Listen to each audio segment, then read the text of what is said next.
सज्जाद जंजीरों में बंधे खड़े हैं। अचानक एक तश्त लाके रखा जाता है। यजीद एक छड़ी से तश्त का रुमाल हटाता है। जब रुमाल हटता है तो हुसैन का कटा हुआ सर। अज़ादारों, क़यामत का जुमला है, अल्लाह करे बयान कर जाऊं कि एक मर्तबा वो छड़ी हुसैन के लबों तक आई। इमाम हुसैन के सफेद दंदान, उन पर वो छड़ी पहुंची तो ज़ैद इब्ने अरक़म नामी सहाबी खड़ा हो गया और आवाज देकर कहा, लक़द रायतु शफ़ता या रसूलल्लाह अलैहिमा, ए यजीद ये छड़ी हटा, मैंने नबी के लबों को।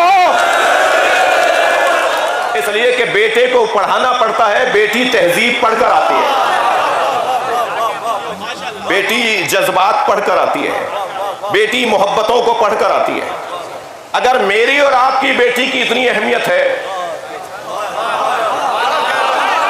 भाई तवज्जो चाहूंगा, अगर मेरी और आपकी बेटी की इतनी अहमियत है तो मुस्तफा की बेटी को फातिमा कहते हैं कि जिनके आने पर सरकार खड़े हो जाते हैं, हाथों का बोसा देते हैं, अपनी जगह बिठाते हैं। अल्लाहु अकबर। फरमाते हैं, मैं फातिमा को देखकर तबलीग दीन में हौसला पाता हूं। मुझे अल्लाह का पैगाम पहुंचाने में हौसला मिलता है जब मैं फातिमा को देखता हूं। बेटी है तो मुस्तफा की बेटी। ये तमहीद जिंदगी है। यही खातून जब रूप बदलती है और अपना किरदार बदलती है तो यह है असर जिंदगी, जिसे ज़ौजा कहते हैं। घरों में घर, माशरा घरों से बनता है और घर ज़ौजा से चलता है। जिन घरों में ज़ौजाएं शौहरों के लिए और शौहर ज़ौजाओं के लिए अजनबी हों, मेंबर की ज़बान में बोलूंगा, तवज्जो आपकी होगी। जिन घरों में मियाँ बीवी एक दूसरे के लिए अजनबी हों, उन घरों में औलाद की तरबियत अच्छी नहीं होती। लिहाजा जितना वो मियाँ बीवी के अंदर ताल्लुक माकूल देखती है औलाद, इतना ही औलाद की तरबियत अच्छी होती है। अगर घर में शौहर के आने पर एक खौफ हाकिम हो जाए, थरथरी तारी होने लगे, तो ये शौहर नहीं, शायद कोई जल्लाद आ रहा है। जिसका अपने घर वालों से अखलाक अच्छा ना हो और जिसकी ज़ौजा का अपने शौहर से अखलाक अच्छा ना हो, वो घर नहीं है, जहन्नुम है। घरों को जन्नत बनाने का नुस्खा अगर कहीं से मिलता है तो वाली और बतूल के घर से मिलता है। उनकी सीरत पर अमल करने से मिलता है। यह है असले जिंदगी, जिसे ज़ौजा कहा जाता है। फिर यही खातून, मैं मुख्तसर कर रहा हूं, यही खातून जब अपना और किरदार बदलती है तो यह है नतीजा जिंदगी, जिसे मां कहा जाता है। अब वही खातून जो ज़ौजा थी वह मां बन गई है, और जैसे ही ये मां बनती है तो इसके अंदर दो सिफतें रोशन अंदाज से बढ़ जाती हैं, आ जाती हैं। एक सिफत सखावत, एक सिफत शजाअत। मां बनने के बाद यह खातून शुजा भी हो जाती है और मां बनने के बाद यह खातून सखी भी हो जाती है। जो कल तक बचा बचा के रख रही थी, अब निकाल निकाल के खिलाती है। जो कल तक बात बात में घबराती थी, अब वो बहुत ही इत्मीनान के साथ अपना मौक़िफ़ पेश करती है, इसलिए कि साहिब औलाद हो गई, इसलिए कि इसकी गोद में इसका बच्चा आ गया है। ये औलाद की वजह से जो माँ का किरदार सामने आता है, जिसे नतीजा ज़िंदगी कहते हैं, ये बहुत बड़ा किरदार है। मजलिस में मेरी बहनें भी आई हुई हैं, कौम की बच्चियाँ भी आई हुई हैं। तवज्जो करें मेरे बयान पर। हर किरदार में अहले बैत ने हमें रहनुमाई अता की है। बेटियों को कैसा होना चाहिए, ज़ौजाओं को कैसा होना चाहिए, माँ को कैसा होना चाहिए। मेरी मोहतरम बीवियों, ये बच्चा तुम्हारी गोद में अमानत परवरदिगार है। इसे अल्लाह ने तुम्हारे हवाले किया है, न जाने कब वापस ले ले।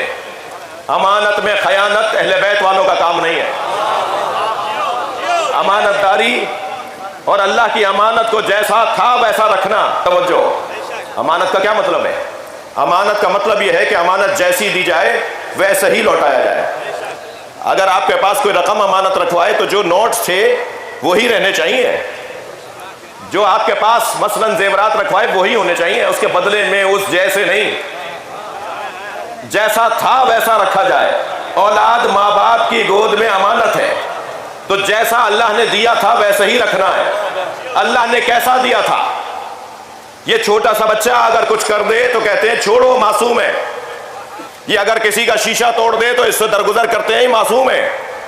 ये बच्चा जितना अल्लाह की अता के दौर से करीब होता है हम इसे मासूम बोलते हैं, यानी अल्लाह ने इसे गुनाहों से बचा हुआ दिया था और अब हमारे हाथ में अमानत है।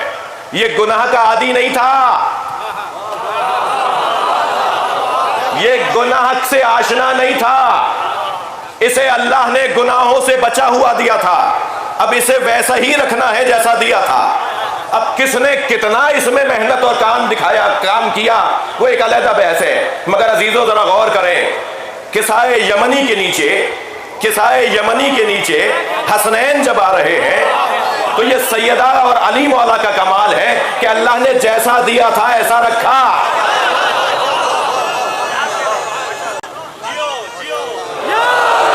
माँ का काम अपनी बच्चे को गुनाहों से नाआशना करना और नेकियों से आगाह करना, ये माँ का और बाप का काम है।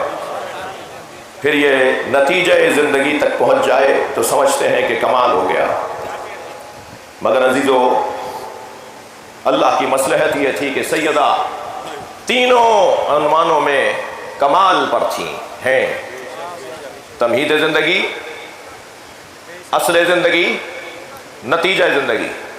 मगर सैयदा के यहाँ अल्लाह ने एक उन्वान नहीं रखा ताकि ज़रूरत महसूस हो एक और बीवी की, और वो उन्वान है हुस्न ज़िंदगी, जिसे बहन कहा जाता है। अल्लाह ने सैयदा के भाइयों को ले लिया बचपन में, अब सानिया ज़हरा की ज़रूरत पड़ेगी। लिहाजा सानिया ज़हरा वो जो बहन और भाई के रिश्ते को कमाल पर पहुंचाए, उरूज अता करे, महराज अता करे बहन और भाई के रिश्ते को। बहन और भाई के रिश्ते को महराज अता करने के लिए जनाब ज़ैनब शाम आ गए। हदीस इश्क दो बाबस्त करबला और दमिश्क, यके हुसैन रकम कर दीगरे ज़ैनब। इश्क की दो ही तो दास्तानें हैं, एक करबला है, एक दमिश्क है। एक को हुसैन ने लिखा और एक को बीबी ज़ैनब ने लिखा।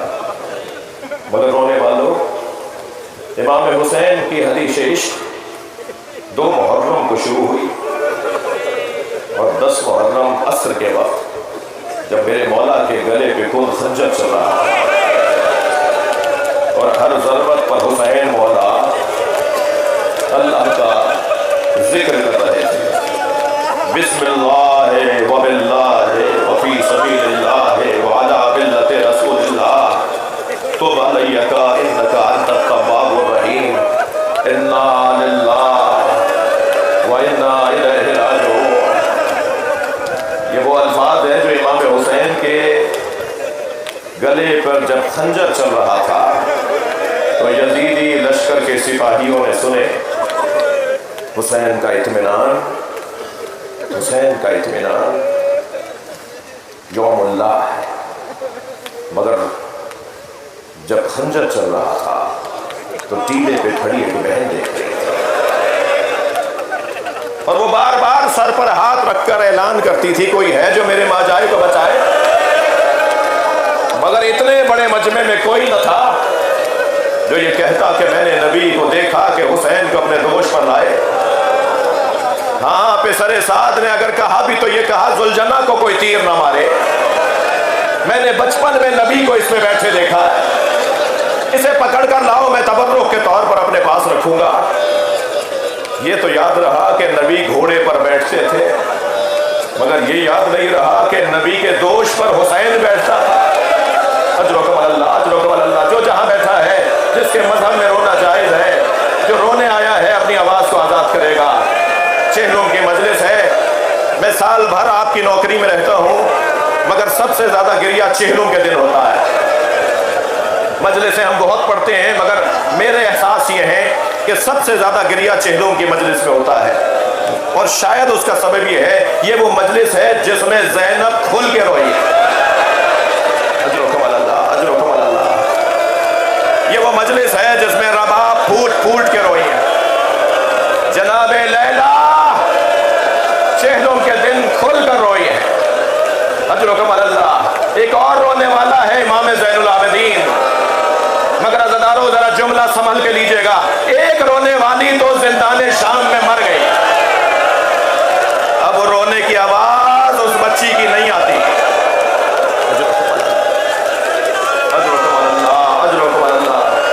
हक है ऐसे ही करिया।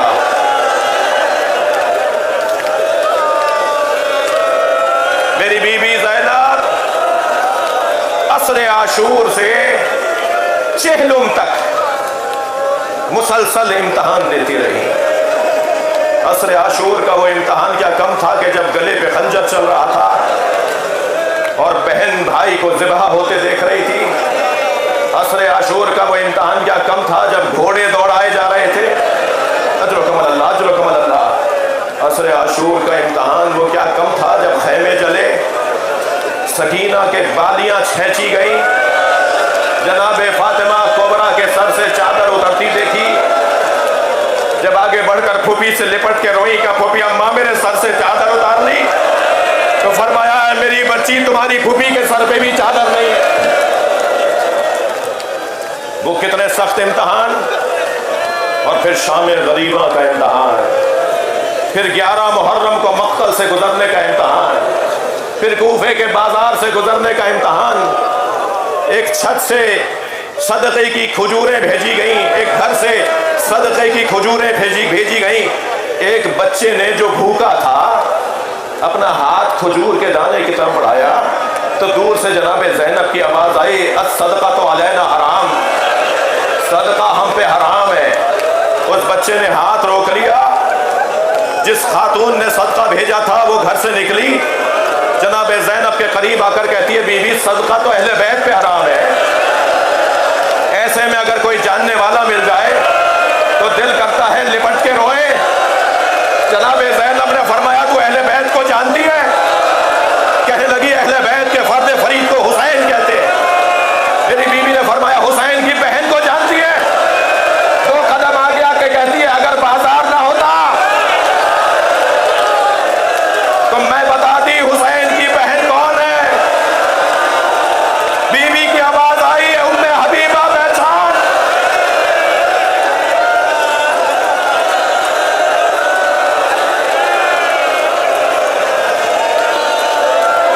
अजरुकुम अल्लाह, अजरुकुम अल्लाह। कूफे का दरबार, ये जनाबे ज़ैनब का इम्तहान। काफिला 15 मुहर्रम को कूफे से चला और पहली सफर को शाम पहुंचा। मैंने एक लम्हे में 15 दिन बयान कर दिए। मैंने क्या कहा? 15 मुहर्रम को कूफे से चला, पहली सफर को शाम पहुंचा। कितनी देर लगी मुझे बोलने में। हुसैन के बच्चे ऊंटों से गिरते रहे।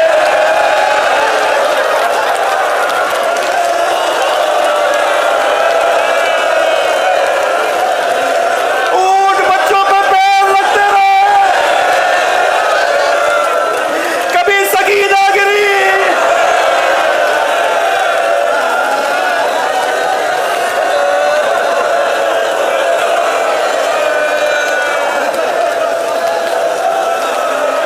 शाम आ गई।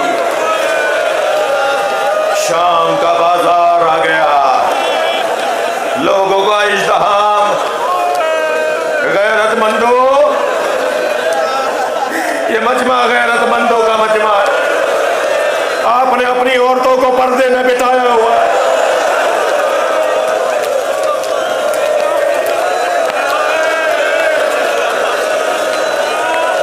अल्लाह आपकी बीवियों के पर्दे महफूज रखे। अगर हमारे सामने कोई अजनबी हमारे घर की औरत की तरफ देख ले, हमारा दिल नहीं गुजरता। सलाम हो इमाम सज्जाद पर। जब एक कुर्सी पर बैठे हुए शख्स ने जनाबे सकीना की तरफ इशारा किया, बीवी भाई से लिपट गई। कहा भैया ये तो सुना था कि हमें असीर बनाया जाएगा, हमने ये नहीं सुना कि हमें कनीजी में मांगा जाएगा।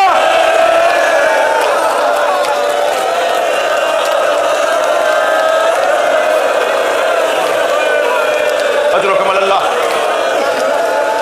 शाम का दरबार, शाम का दरबार। आयतुल्लाह शिराजी साहिब फतवा तहरीम तंबाकू करबला में है, हरम इमाम हुसैन में मसाइब सुन रहे थे। जाकिर मसाइब पढ़ रहा था और बहुत जल्दी जल्दी सख्त जुमले कह रहा था, तो उन्हें रोते हुए आवाज दी और कहा आहिस्ता पढ़ो, हमें रोने तो दो, तुम इतने सख्त जुमले इतनी जल्दी बोल रहे हो। वो आहिस्ता आहिस्ता पढ़ने लगा। जब उसने एक जुमला कहा तो जुमला ऐसा था कि वो चीख मार के रोए और 3 घंटे बेहोश रहे। वो जुमला ये था कि दरबार शाम में आवाज दी गई ज़ैनब को दरबार में लाया जाए।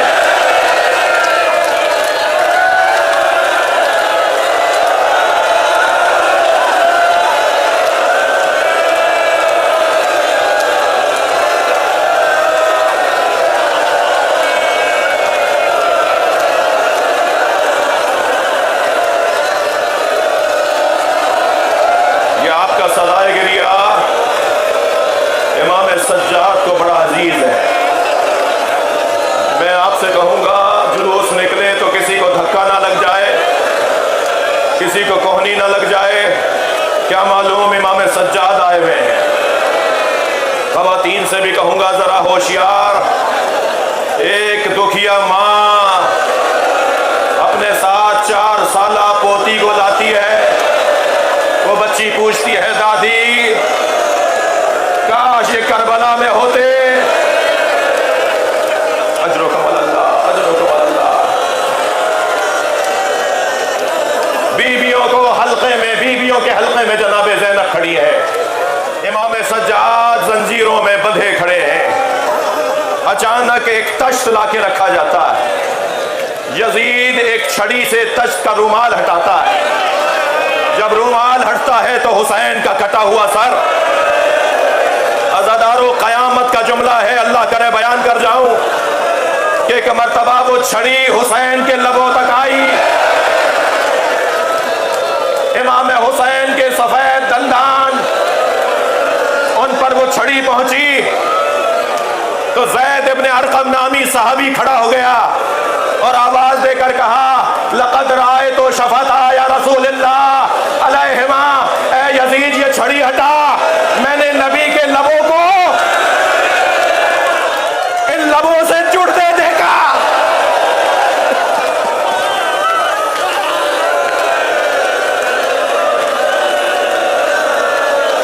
ज़ैनब असीर हो गई। एक छोटी सी बच्ची, रोजाना बाबा को याद करने वाली बेटी, एक रात सोते सोते उठी। कभी जिंदान के उस कोने में तो कभी उस कोने में, कभी माँ को आवाज दी तो कभी फूफी को, कभी चची को आवाज दी तो कभी बड़ी बहन को, और कभी आकर भाई से कहा भैया बाबा आए थे। और सकीना के बैन पर पूरा काफिला रोने लगा। जब रोने की आवाजें बुलंद हुई तो यजीद के आराम में खलल पड़ा। सरे हुसैन भेज दिया। वो जो बाबा को रोजाना याद करती थी, जब सर लाकर कनीजों ने रखा, रुमाल हटाया तो दूर से सर को देखकर कहा भैया ये किसका सर है? कहा ये बाबा का सर है। बस जैसे ही सुना ना तो खड़ी तो हो गई मगर पैरों में दम नहीं था। जमीन पर बीबी गिरी, बीबियों ने सहारा दिया, फिर गिरी और गिरते उठते बाबा का सर जाकर लिया। अपनी आगोश में लेकर कहा बाबा ये आपकी रगें किसने काटी? बाबा ये आपके रुखसार पे किसका खून है? बाबा ये आपकी पेशानी पर किसने पत्थर मारा? फिर कहा बाबा मुझसे भी पूछिए, मेरे गोशवारे छीन लिए, मुझे तमाचे मारे। बाबा बाबा कहती कहती बच्ची खामोश हो गई। इमाम सज्जाद करीब आए, नब्ज पर हाथ रखा, आवाज आई इन्ना लिल्लाह